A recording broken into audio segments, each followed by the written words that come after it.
Everybody ready? Yes. All right. All right, good morning. We were just waiting for the last person there. Thanks for coming to get set up. I want to thank everybody for being here. I'd especially like to welcome so many of our colleagues here behind me. I know that we're competing with committee meetings here this morning, but this is an important issue. And that's a real signal that the ideas and topics has the support of the vast majority of our caucus in the Pennsylvania House of Representatives. And not just our caucus, but on both sides of the aisle, if these issues would ever be brought up for a vote. And this topic is incredibly important to every Pennsylvanian. We've heard it consistently time and time again as we're out talking with constituents and meeting with them. We know from the statistics, but more importantly, the experience and the news stories, that crime and even violent crime in our communities is out of control. From rural to urban Pennsylvania, no community has been spared from this crisis. It's exhausted police and prosecutors. It's exhausted local and state resources, and it has exhausted our patients. So we're here today to announce our plan to tackle this important issue, a topic we have been and will continue to talk about this fall and into next session. Over the course of the last few years, our caucus has been at the forefront of this topic. In just our leadership team alone, Representatives White and O'Neill have taken leading roles in holding progressive prosecutors responsible for their harmful policies and decisions to task. Our policy committee, led by Chairman Kale, has held numerous hearings on how crime has affected our communities and has taken a proactive look at ways in which we can make Pennsylvania safer. And Representative Delosier has championed criminal justice reform efforts to make sure that our resources and our efforts are directed appropriately and justly at those areas that we can improve and rehabilitate those who can. And that's not to leave out the significant contributions of other members who have taken on tackling crime in our communities, like Representative Ecker, Representative Bonner, and Representative Williams, whose past experience in carrying these efforts forward have led them here today. Public safety is a human right, and one of the main responsibilities of government is to keep people safe. And the effects of violent crime have been deep in our communities. It has had an economic impact in Pennsylvania with looting and retail theft, causing businesses to close, relocate, or spend additional money to make their locations secure, which ultimately results in an increased cost to consumers. It also has created food deserts in many of our urban areas as retailers and grocers choose to move elsewhere. Our most vulnerable and even our smallest communities have had to deal with crime that have resulted in the exhaustion of police and prosecutors alike, historic lows in morale, and continued recruitment difficulties to the point where we've had to lower standards to increase recruits. And when our communities suffer, and our citizens suffer, there are many other impacts, like people moving out of affected areas, which means less in property taxes to support our schools. Or seniors who must seek state assistance to find an assisted living facility because they can no longer age in place. The members behind me and across our caucus care very deeply about every community in Pennsylvania and the impact that crime has had. That has led to deep and well thought out policy proposals that are reflected in the 4 pillars of our plan to tackle crime here in Pennsylvania. Those pillars focus on prevention, policing practices, prosecution tools, and punishment. Over the next 2 weeks, we will discuss each of these pillars in detail with the prime sponsors of those bills. But today, we are going to focus on the first pillar of prevention. The prevention idea our members have put forward in a thoughtful and meaningful way are focused on local communities where we all live. The best way to prevent crime is by communities coming together to take steps to make their neighborhoods safer. And for more on these ideas, I will first recognize the first bill sponsor, Representative Craig Williams. Thank you, Leader. I want to address right at the outset one of the great fallacies that are being repeated in the political environment right now, which is that crime rates are down. It is absolutely false. What's down is the reporting of crime. And the reason for that is that people are very afraid of retaliation for having their name associated with the reporting of crime. We all know in our experience that crime is out of control. I live in a part of Delaware County that sits right on the Delaware border, just north of Wilmington. And I can't tell you the number of times that somebody will commit a crime in Wilmington, race across the border, cause an auto accident in my community, sometimes right out in front of my office, jump out of the car and start running literally through my neighborhood with police helicopters chasing them. That's crime. That's crime happening in Pennsylvania from a neighboring state. We don't have to talk about what's going on in Philadelphia to know that every one of the collar counties in that region is being impacted by severe crime. As the leader said, we are right now about to engage in a series of bills that have 4 pillars to them: prevention, policing, prosecution, and punishment, with an idea now of building a package of bills that are so strong in Pennsylvania that we give people the assurance that we're trying to make them safe. Now, I want to be very clear about something. We consumers in Pennsylvania are subsidizing crime.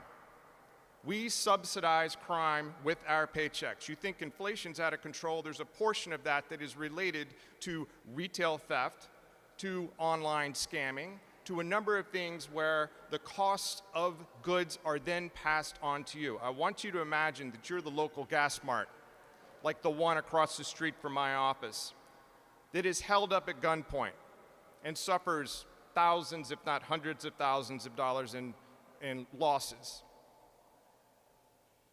Do you think for a moment that that company is just going to absorb that loss and write it off on their next tax bill? Absolutely not. They're going to make up those lost revenues by passing those costs on to us by way of inflated prices. It's just one of the many ways the government is crushing your checkbook, which is not addressing crime, spending too much money, not addressing border issues. You subsidize illegal immigration as well. When it comes to the services required of an illegal immigrant, the detention required of that. The economy today reflects in its pricing our subsidy of crime. And like I said, the first pillar today is prevention. Prevention is perhaps the first and most vital step in trying to address crime control.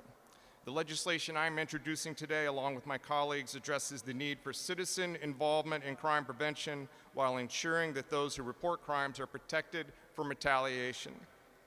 The task is this. We'll authorize a central agency to oversee and encourage citizen reports of crime while protecting the identity of those who file them. One of the greatest political falsehoods, as I said, is that crime is down. It's the reporting of crime that is down. People are worried about that retaliation when their names appear in police reports. So what we'll do is have independent, non-for-profit organizations and nonprofits coming forward to help those people get those reports into the hands of law enforcement in protecting their identities. Community empowerment. This bill empowers local communities to take an active role in solving crimes by offering a safe and an anonymous way for residents to report suspicious activity. There are some counties that already have programs in place just like this. This bill would extend those programs to all 67 counties in the Commonwealth so that everybody gets an opportunity to participate in an anonymous reporting system that could have financial rewards for the people who provide tips to law enforcement, and we can therefore start to solve these crimes immediately. In addition, the PCCD, who would be tasked with implementing this program, would be sharing best practices from states in other parts of the country who are doing it successfully. Listen, this bill package is just the beginning. As we've said now a few times, of a 4-pillar process to address violent crime in Pennsylvania. I want to hit on 2 smaller points. One is probably a question in your mind: why would you be doing this going into October as the session starts to end? And it's because major legislation requires constant work. We're preparing now not only for the end of this session, but for the beginning of the next session, which ironically begins on the 1st of December, not more than a few weeks after the election. It takes work, it takes research, and it takes a lot of thought to put together a comprehensive bill package that will be introduced again on the 1st of December as we start to march forward to legislative days in January, hopefully in the majority where we can get this work done. And the last is this. As I've said now a number of times, we subsidize crime with with our paychecks. And we're also subsidizing illegal immigration.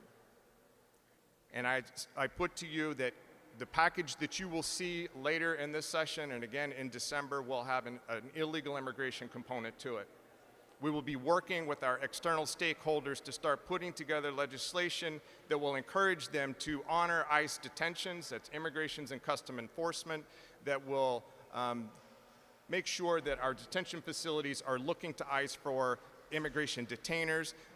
The state of Pennsylvania, our Commonwealth, will not be a safe harbor to illegal immigration. And this caucus will assure that when we're in the majority in the next term. And I thank you very much.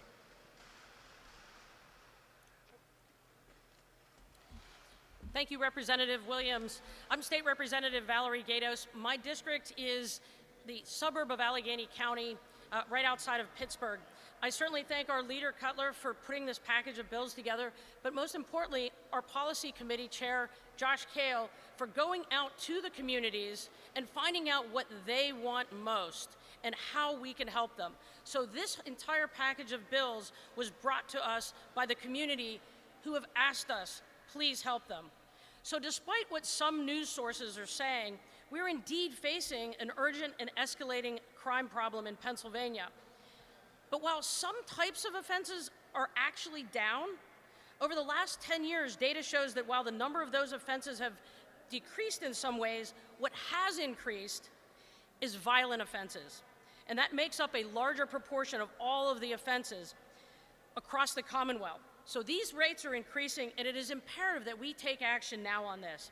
So today, I'm introducing two important pieces of legislation which are aimed at addressing these issues exactly and directly where they start.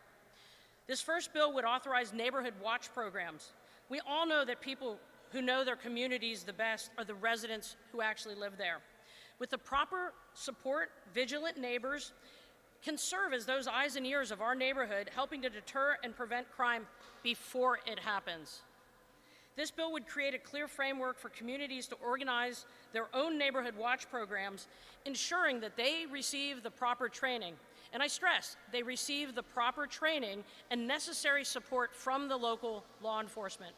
Our law enforcement agencies would provide the training to these volunteers on how to identify suspicious behavior, avoid bias, and implement safety measures, again, preventing crime. By empowering these communities, we can build a stronger, more unified front against the crime, and again, stop it before it happens. We must simply be responsible, and our neighborhoods are asking us for this. The second piece of legislation I'm offering would address critical issue of bail for violent offenders. As I mentioned, I live in a community that is outside of the city of Pittsburgh. There is a huge crime problem in Pittsburgh, in the city of Pittsburgh, and it is reaching our suburbs. Just recently, we had an incident in these suburbs that involved torture. It involved torture over drugs and a wristwatch. This is absolutely unacceptable, but it's reaching our suburbs. We must not let that happen. Our courts have a constitutional obligation to consider public safety when determining bail for these violent criminals. A violent criminal is a violent criminal, no matter what the circumstances of that person's background.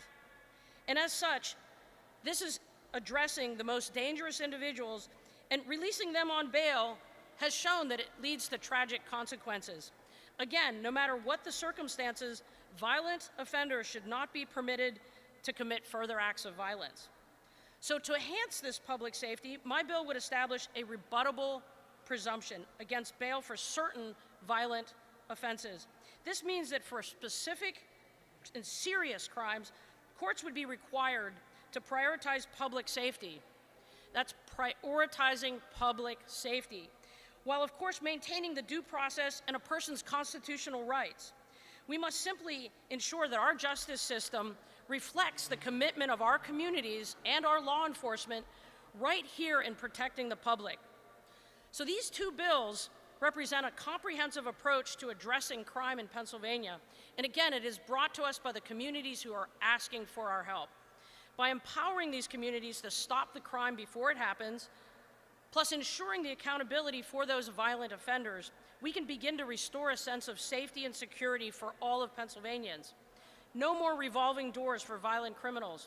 Our law enforcement deserves for us to have their back so that they can protect everybody.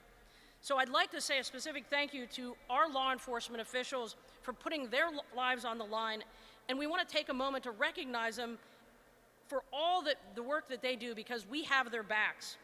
I have your back, and I'm committed to ensure that you have all the tools you need to do your job to protect everybody. Your commitment to our communities are invaluable, and it's necessary that we all work together to make this happen. So we need to get back to law and order in Pennsylvania, and I look forward to proposing and putting these package of bills forward and supporting my colleagues. Thank you. Thank you, Representative Williams and Gatos. We're happy to take any questions. If you have specific questions regarding the bills, I'll defer to the prime sponsors. Yeah, Jackson.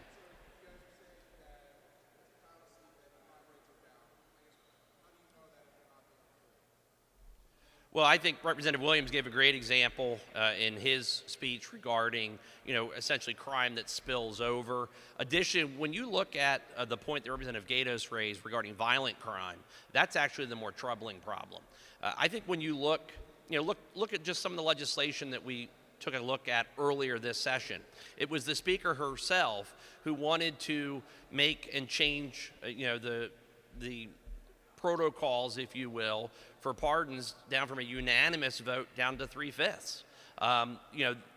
The House Democrats have taken a position that is easy on crime, and that is unacceptable.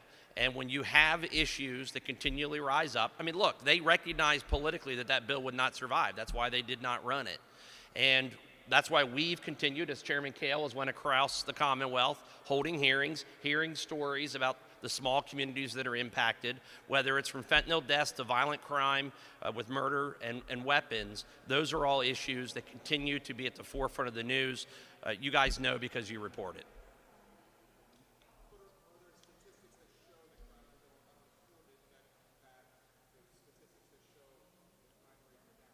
Well, when you look in I'll use Philadelphia again as an example, where we have a lax prosecutor. There you have law enforcement individuals who are tired of simply having a revolving door at the front of the courthouse, where they are not actually prosecuting people. So yes, they may not get arrested and then therefore not reported.